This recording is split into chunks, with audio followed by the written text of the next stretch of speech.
Selamat everyone. Today's workshop is going to be about baking a cake from scratch. So let's just go ahead and get started. I went ahead and pre-measured the ingredients. So we're going to start with actually the liquids first, and then we'll go ahead and add the dries in. So first I'm going to go ahead and add the oil, which is 3/4 cup. So first we'll add the oil. Next we'll add the milk. There's 1 cup of milk in this recipe, so we'll go ahead and add the milk in. And last we're going to add the eggs, which is 2 eggs. So we're going to go ahead and combine the liquids first and whisk that together until the eggs are broken up. So I'm going to go ahead and do that.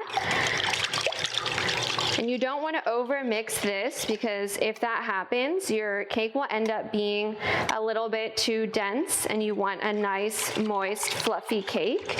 So you just want to mix this until it's combined and the eggs are broken up. Okay, so it looks like here the eggs are broken up and everything is combined. So we're going to go ahead and get the dry ingredients here. So in this bowl, I have the flour, which is 2½ cups, and we're going to go ahead and add the sugar to the flour, and we're going to add the baking powder.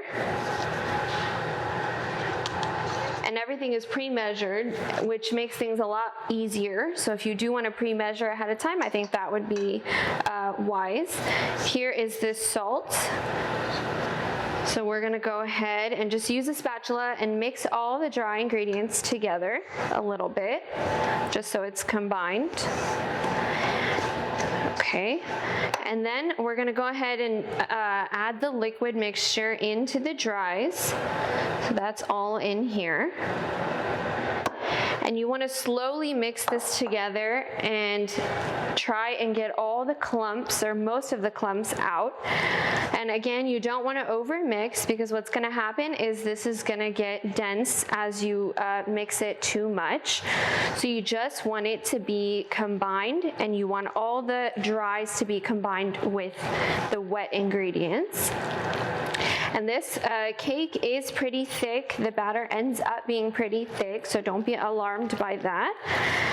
And so this process, if everything is pre-measured, should be a pretty quick process. It's a pretty simple recipe that we've done here. And if you do want to make this cake chocolate, you can take out ½ cup of flour and go ahead and put in ½ cup of cocoa powder, and everything else stays the same and the process stays the same. You just add the cocoa to the dry ingredients. So I use Hershey's unsweetened cocoa. You can use any unsweetened cocoa, and that should do the trick for you. So we have our batter combined here, and there are a few clumps, and that's okay, but you don't want to over mix it. So this would be kind of a good stopping point. So I have 2 6-inch pans here. This recipe is good for 2 6-inch. You could probably do 2 8-inch as well. And then you can adjust the recipe as needed. If you want to do a bundt cake or something bigger, you could go ahead and adjust the recipe. If I was going to do a bundt cake, I would do this recipe twice or 2 times. So I'm going to go ahead and grease the pans, and you want to grease them pretty heavily, just so it doesn't stick when you flip it out. So I'm going to go ahead and do that. Okay, and here's the second. And again, any baking pan is okay as long as you adjust the recipe. A 6-inch or 8-inch is good, maybe even a 9-inch, but any bigger than that, you want to adjust your recipe. So I'm going to go ahead and eyeball this and split the batter in half. And so I'm going to put half in here, half in the first one. And you can adjust that accordingly. If you feel like you put too much in one, you can kind of switch that up. So here's the second one. Okay. And also, as a side note, I did preheat my oven to 350 degrees. You can also bake at 325 depending on your oven, but if you have a convection oven, 350 is pretty much where you want to sit at. So I went ahead and put the batter in these cake pans. It's pretty evenly spread. So I'm going to go ahead and tap these on the counter just to get some air bubbles out. So I'm going to lightly tap them. Okay, so, and you'll see these air bubbles popping, so it'll be good, and that'll help with the consistency of the cake after it's baked. So I'm gonna go ahead and put these in the oven, and we're gonna set a timer for approximately 35 minutes and use maybe a skewer or something to check it as it goes. And when you take it out, or when you're ready to take it out, the skewer will come out clean. So I'm gonna go ahead and put these in the oven now, one at a time.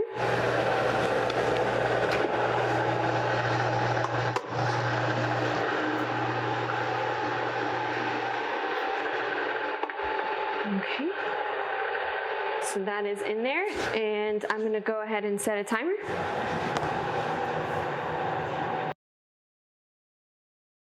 Okay, so our cakes are in the oven, and again, we combined the liquids first, which was 1 cup of milk, 2 eggs, and 3/4 cup of canola oil. You can use a vegetable oil as well if that's what you have at home. And then in a separate bowl, we combined the flour, the sugar, the baking powder, and the salt. And then we went ahead and combined everything together and split the batter in half and put that in the oven. And we set a timer for 35 minutes, and it is going to take probably longer than 35 minutes depending on your oven. But what I do here is I set a 5-minute timer each time and adjust that as needed. So if it's almost done, then I'll set a 2-minute timer instead. But I go in 5-minute increments, and these cakes, I went ahead and pre-baked them, and they ended up baking for about 42 to 43 minutes. So I went ahead and pre-baked these, and they're nice and cold and cooled down. I also went ahead and used a bread knife. You can use any knife that you have at home and cut straight across. And I went ahead and cut it already, but you cut straight across and try and go as straight as possible. And after you cut, if one side is higher or lower than the other, you can go ahead and use your knife and adjust that. So we're gonna go ahead and go through a little bit of decorating technique, just kind of a basic beautiful cake. So I went ahead and leveled these already. For icing, we today are going to use a store-bought icing. You can go ahead and make your own if you do want to. But today we're going to go ahead and use a Duncan Hines cream cheese frosting, which is very yummy. So first, the way to start is to get a little bit of your icing and put it on a cake base. And this is just any base. You can get it from, Walmart or H-E-B, or maybe even a cake supply place. You're going to go ahead and put a little bit of icing on your cake board and spread it in the middle. And then you're going to go ahead and get one of your cakes and put it on here. And as far as the cake base is concerned, you can get one that's even bigger than this if that's what you want. But my cake is 6 inches and my base is 8 inches, so it is a little bit bigger. And you do want that space underneath to kind of help you have a little bit of gap in between, and you can decorate. So as far as fillings are concerned, you can do pretty much any filling that you do want to. You can do a fruit filling, you can do a fresh fruit or a jam filling. You can even do the same filling that's on the outside of your cake. You can do a chocolate or a caramel, and you adjust that as needed. You can get your ingredients, from the regular grocery store. My favorite is a raspberry, but today we're gonna actually go ahead and just do plain and simple, just the same store-bought icing as the filling. If you do a filling, what I recommend is putting some of your icing on the outer edges here of your cake, just to hold the filling inside so it's not like spilling out. And one thing to keep in mind is you want your cake to be completely cooled down before you start this process, because it will not bind together and stay together if it is still warm. So we're gonna go ahead and put some of this icing in the middle, and you want a pretty thin layer here. You don't want it to be too thick because it'll end up kind of sliding. So we're gonna go ahead and put this on here, and you can eyeball this. There's no, science behind it. You just kind of want it kind of evenly spread, or mostly flat and evenly spread. So I'm gonna go ahead and do that. And this looks pretty good. It's mostly straight, mostly even. And then you're gonna get your second cake, and you're actually gonna put it upside down and on top like that. So if you have a little bit of gap, you can kind of fill that in with icing. And so I'm gonna go ahead and take some icing and kind of put that on the sides. And if you have a turntable, that would be nice, but if not, you can just put it straight on your counter, put a little towel or something underneath to stop it from sliding or moving. So I'm gonna go ahead and just put a thin layer all on the sides. And if you want to get a little crazy with your fillings, you can do that too. Recently, I made a ras malai flavored cake and a gulab jamun flavored cake as well. And in that, instead of doing like a liquid filling, you can go ahead and get the actual mithai and chop that up and put it inside as your filling. And that just brings kind of a desi, I guess, flair to it, and it does taste really, really good. So I do recommend trying something crazy like that and getting a little, adventurous with your fillings. So I'm gonna go ahead and finish putting this icing all along the sides. It doesn't need to be perfect. This is gonna be kind of a rustic look that we're looking for, or going for. And once you have your layer of icing kind of all around and you don't see any of the cake anymore, you can decorate it a couple different ways. My personal favorite way of decorating a cake like this, and it's fast, it's easy, and it's still super elegant and beautiful, is doing florals. And you can do flowers from outside. Maybe if you grow some in your garden, you can put that in there. You can also put like fresh fruit on top, or you can even do some of the cake crumbs from your cake tops, or a bunch of different methods that anything that you want, that you think looks nice. So we're almost done here, and it looks like it's mostly smooth. And afterwards, I do recommend cleaning your cake board just a little bit so it looks a little bit neater, and bringing the edges in. It doesn't need to be perfect. This is just kind of what you want to do. And so I'm going to go ahead and leave it at this, and it's mostly smooth here. And I actually have some fake florals, like some, I guess, plastic, you could say, paper. These are just available anywhere, Joann's or Walmart. And I'm going to go ahead and place these in, and you'll have a super elegant look with this. And this is just, again, based on what you like, or favorite color, anything that you like. And so I'm going to go ahead and finish putting this in. These are just florals that I had kind of at home, and we're going to go ahead and put that in. So we're almost done here. This is just a look that I personally like myself, is this floral look. So this is what it ends up looking like. Very elegant, very simple. You saw I didn't take much time. So that pretty much concludes as far as assembling and building the cake. And again, you can be adventurous. You can color your icing if you want to your favorite color, or you can buy cool stuff for the top or fresh fruit. And then as far as storing it, I would definitely store it in the fridge and cool it down nice and cool before you cut it and open it. Okay, so our cakes are in the oven, and I figured I'd teach you guys how to do something creative with the cake that we have left over from here. So the cakes are in the oven. I'm gonna go ahead and teach you how to make cake pops from the leftover cake. And so first, when these are freshly baked, the tops are pretty crunchy and a little bit solid, so you do want the softer cake that's on the inside. So I'm gonna go ahead and use a knife and take out just the soft part that's on the inside here and put it in this bowl right here. So this is the best way to start. You want to start with your cake. So I'm just taking out as much as I can, and you can save the crunchy part to eat later. I think that's probably my favorite part, is the edges. But I'm going to go ahead and take as much out without getting the outside in. And the softer this cake is on the inside, the better. Your cake pops will be nice and soft and moist on the inside. So I'm taking this out, and we're almost done here.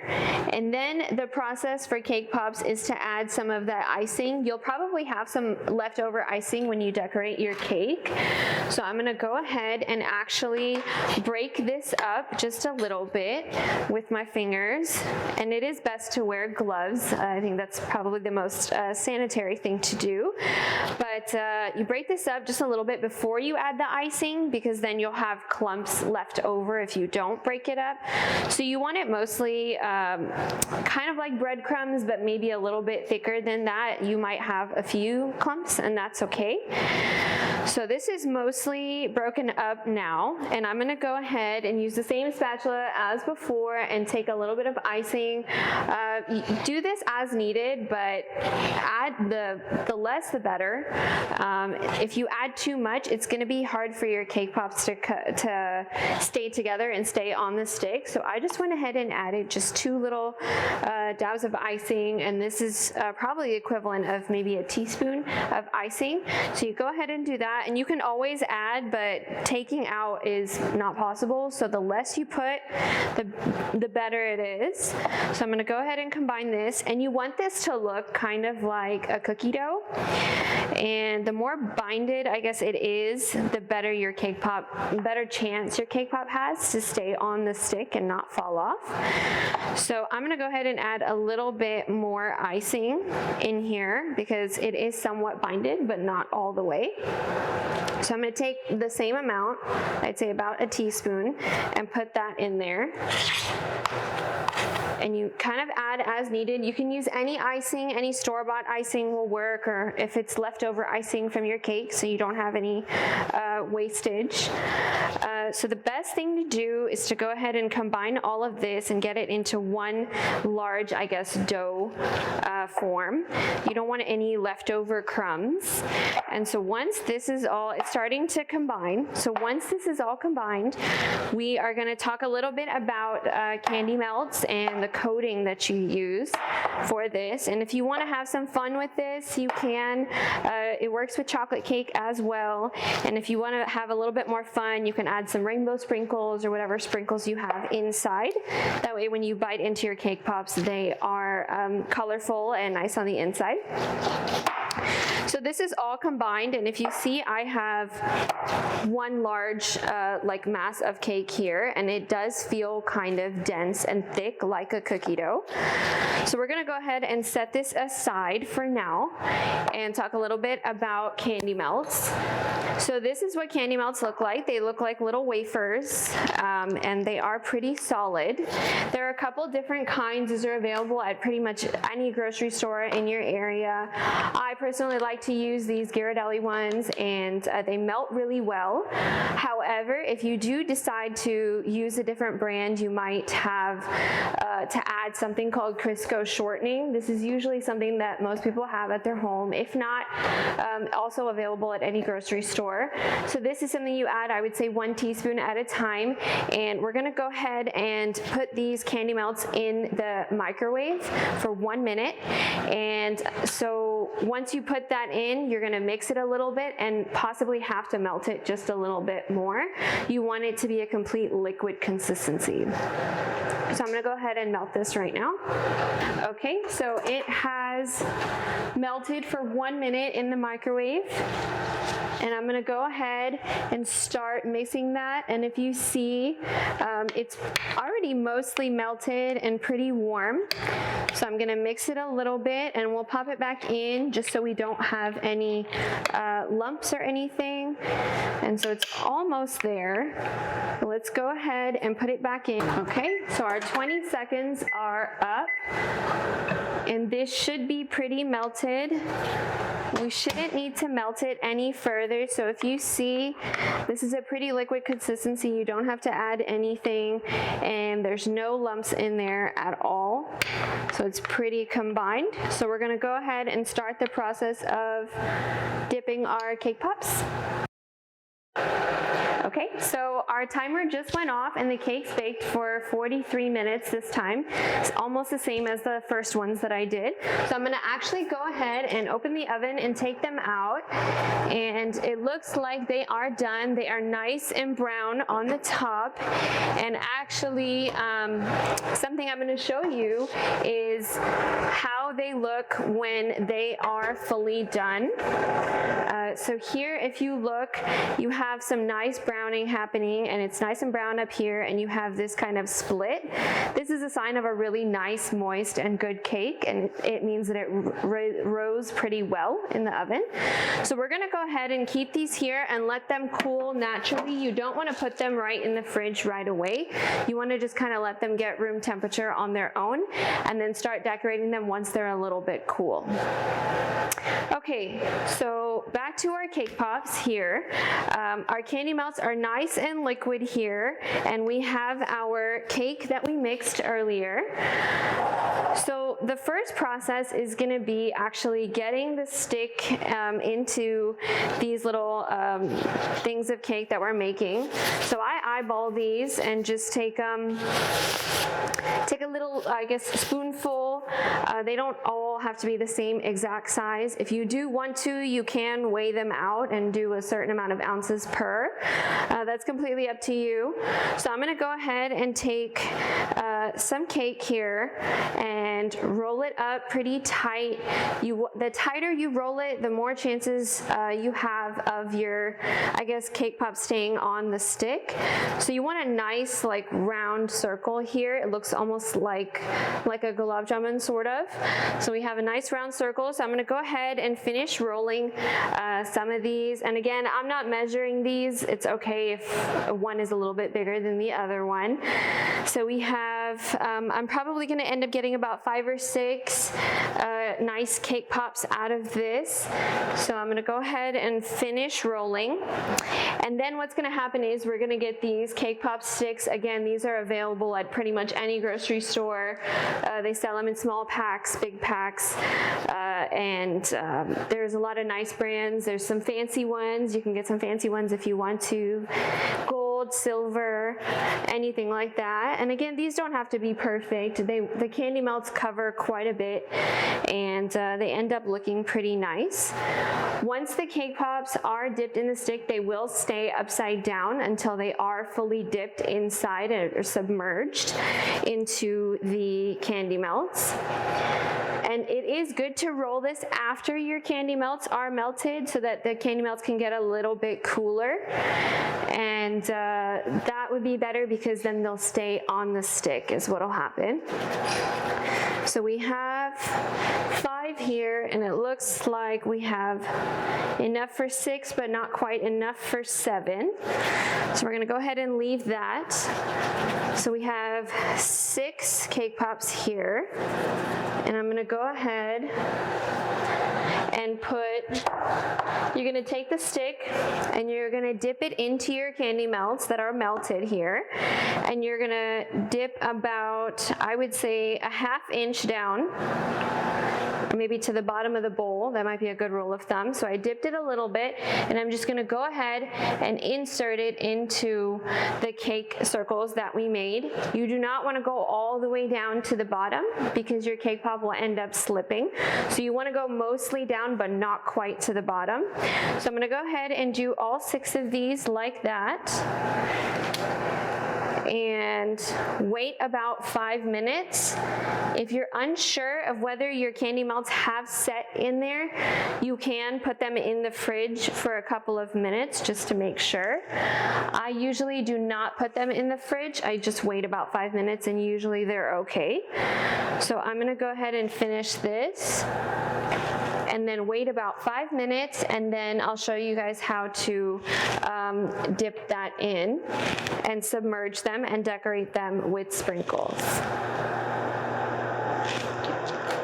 Okay, so our candy melts here have set inside, and if you touch it, you'll know because the candy melts won't stick to your finger. They'll stay pretty solid in there. Once you have that solid feel to them, you can go ahead and pick them up and they won't fall off the stick, most probably, depending on the consistency of your cake here. But if you follow the instructions, you should be pretty solid here and it won't come off or anything. So I'm gonna go ahead and tilt my bowl just a little bit, not to where it's coming out, but just so you can get a nice dip in there. So I'm gonna go ahead and take one of these and dip it in here, and you can just kind of turn it as needed and put that in. You wanna get it like pretty much all the way covered. And once you have it covered, you can go ahead and tap the bowl with the stick as many times as you need to get most of the excess off. And this usually is not that long of a process depending how liquid your candy melts are. But if you use these Ghirardelli candy melts, they don't get too liquid. So if you see I'm tapping and nothing is coming down, so it's actually ready to get sprinkles or whatever decoration you want to put on top. And this stand here is just kind of a homemade styrofoam piece that I had here. And I went ahead and used a wooden skewer to, I guess, tap some holes in so these cake pop sticks could sit in there. You can use anything. There are cake pop stands available at the grocery store. If not, if you just have a piece of styrofoam or cardboard or something like that at home, you can just put some light holes in there and have the cake pop stand in there. And you can use any sprinkles you want. I just have these orange ones laying around. So I'm gonna go ahead and put the sprinkles on top as you want. You do wanna put these sprinkles on when your candy melts are wet and have not set yet, because they won't stick if the candy melts are set already. So you do wanna do it pretty quick, one after another. So I'm gonna go ahead and finish dipping all of these. Usually it takes about 7 to 8 minutes for these candy melts to set, and then you can enjoy them kind of as needed. I do store them at room temperature for up to 3 days, and you can keep that. It does not need to be refrigerated because everything is cooked, and the candy melts kind of protect the cake on the inside, so you shouldn't have any issues with it spoiling or anything like that. After 3 days, the integrity of it kind of deteriorates and it might fall off the stick a little bit. So for 3 days, you should be solid though. And these you can decorate as needed. You can do all kinds of colors, sprinkles, pearls, however you want to do that. So this is just a good way to prevent some wastage from happening so you don't end up throwing away those cake tops. I know in my house we end up eating them even if we don't turn it into cake pops. Somebody or another will end up eating them. But if you do want to get creative with it, this is one really good way to not have that wastage. So I'm going to go ahead and finish putting these. We only have 2 more. And if you do want more, you can always bake a little extra cake on the side. You can bake some extra cupcakes and turn them into cake pops if you want to. And the life is 3 days, so that is, you know, quite enough time. Candy melts are available at the grocery store. However, something interesting about them is you cannot add food coloring to them. Their consistency will change. So if you do want to do something colorful like red or green or anything like that, you do have to buy them in the original form in that color, and you cannot add any food coloring. There are some special food colorings available out there. They are pretty hard to find. You can add those food colorings to these. They are powder form. I don't recommend them. Sometimes they're not as reliable, and they also are very, very hard to find. So I usually do buy the color that I do want to use, and then sprinkles you can get creative with. That's just kind of on you what you want to do with that. So we are almost done here with these cake pops. And they do, again, take about 7 to 8 minutes. I do not recommend putting them in the fridge afterwards because they will crack. The outer barrier will crack, and you'll have literally a crack going down on the outside that is not fixable once it already happens. So you do want to keep these room temperature when they are done. And here we are. We have 6 beautiful cake pops, nice and uniform and shiny. So that is a good way to prevent wastage on the cakes that you decorated. As all of you know, Hazramam's 84th birthday is coming up, so we do highly encourage the Jamaat to submit their photos and videos of their cakes that they would make normally for Hazramam's 84th birthday. And for more information, visit the Ismaili. On the Salgirah tab, you'll see tips for online baking, and you'll be able to upload your submissions and see kind of information about the cake showcase. And if you have any questions, my name is Beena Hassan. I will be responding to them in the chat box during the session, so please do feel free to ask any questions you have.